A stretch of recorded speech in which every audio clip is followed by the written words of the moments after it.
అసలు ఈ పార్సల్ వచ్చినప్పటి నుండి మా పిల్లల హడావిడైతే అలా ఇలా లేదండి. నువ్వు ఎప్పుడు ఓపెన్ చేస్తావు, మేము ఎప్పుడు చూస్తామని చెప్పి అంత వెయిట్ చేస్తున్నారనమాట. ఇప్పుడు కూడా నా పక్కనే ఉన్నారు. మొత్తానికి ఇదేంటని అయితే మీకు చెప్పేస్తాను. ఇది వచ్చేసి హెయిర్ ఎక్స్టెన్షన్ అండి. నేను మీషో నుండి తీసుకున్నాను అనమాట. నాకు హెయిర్ తక్కువగా ఉంది, అందుకోసం అని చెప్పి ఈ హెయిర్ ఎక్స్టెన్షన్ అయితే తీసుకున్నానండి. ఇది వచ్చేసి మీకు ఈ విధంగా క్లిప్ లాగా అయితే వచ్చేస్తుంది అనమాట. దీన్ని మీ దగ్గర ఉన్న వేరే క్లిప్కు దేనికైనా కూడా పెట్టుకొని యూజ్ చేసుకోవచ్చు అండి. మీకు ఇక్కడ జాయింట్ చేసుకోవడానికి అంటే అతికించుకోవడానికి అయితే ఒకటి ఇలాగా అయితే వచ్చిందనమాట. దీని మీ దగ్గర ఉన్న క్లిప్ అయితే ఇందులో పెట్టేసి అలా చేస్తే అతుక్కుపోతుందండి. ఈజీగా ఎవరైనా కూడా సింపుల్గా పెట్టేసుకోవచ్చు. మళ్ళీ ఒకరి హెల్ప్ తీసుకోవాలి పెట్టుకోవడానికి అనే ఇబ్బంది ఏముండదండి. సింపుల్గా పెట్టేసుకోవచ్చు. ఇక్కడ చూడండి మా పాపే పెట్టేసుకుంటుంది అనమాట.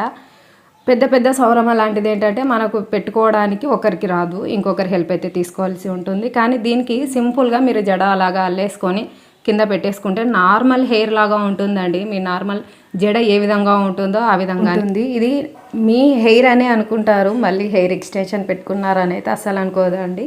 దూరం నుండి చూస్తే చాలా బాగుంటుంది. ఇంకా నేను కూడా పెట్టుకొని అయితే మీకు చూపిస్తాను ఎలా అనేది. నార్మల్గా మీరు జడ ఏ విధంగా అల్లుకుంటారో ఆ విధంగా అల్లేసుకొని కింద క్లిప్ అయితే పెట్టేసుకోవడమే అండి. చాలా బాగుంది. చాలా అంటే హెయిర్ తక్కువగా ఉన్న వాళ్ళకైతే చాలా బాగా యూజ్ అవుతుందండి. ఇప్పుడు ఎలాగో పెళ్ళిళ్ళు ఫంక్షన్ల సీజన్ కాబట్టి సింపుల్గా మనకు నార్మల్గా జడ వేసుకొని పూలు అలా పెట్టుకుంటే చాలా బాగుంటుంది అన్నమాట. మరి ఈ ప్రోడక్ట్ లింక్ కావాలి అంటే మన పేజ్ని ఫాలో చేసి లింక్ అని కామెంట్ చేయండి. నేనే మీకు డైరెక్ట్గా లింక్ అయితే షేర్ చేస్తాను.